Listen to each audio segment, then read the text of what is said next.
Tol, mapagpalang umaga. May mga bisita tayo. So, pinakita sa akin yung mga gamit. Ang ganda na ito. Niyog. Niyog. Yung liit eh. Ito pa. Yung isa doon, duling yung malaki. Tapos, may binigay sa kanya yung manggagamot. Original to mga idol. Malayo pa lang, di ko pa nahawakan. Kita ko na. Pangil lang kidlat talaga yan. Ano? Kanina pa talon ng talon. Ayaw yata sa akin. Kanina pa tumatalon. Ito bro, isa rin sa gamit ko.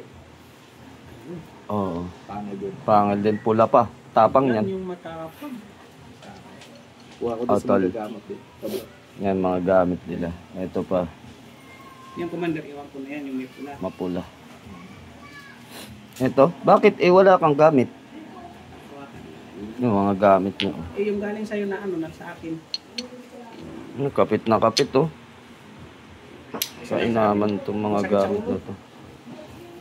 Ito, isa. Pangil din ang kidlat, tigre. Ganda. Ang lalaki. So, pinamigay lang sa kanya ng kaibigan niya manggagamot. Pareho kami ng taling ginagamit, hindi na mamaho to. Yan.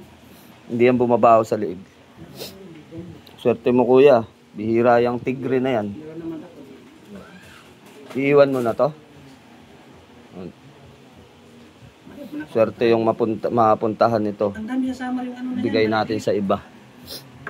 Di ba may pinus ako noon na ang dami. Pili tayo ng karapat dapat na magtangan na ito kung sino.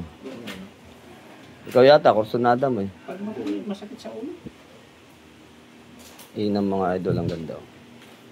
Ito yung So, yan mamaya. Hindi ko alam sa Hindi ko rin alam tong pula na to eh. Pero pag gamit ng mga matatandang albularyo, mainam yan. gamit nila sa kaso. Upang sukuan. kuha ng kaso. Baka batong sukuan to. So yun, God bless. Babay na muna mga lord.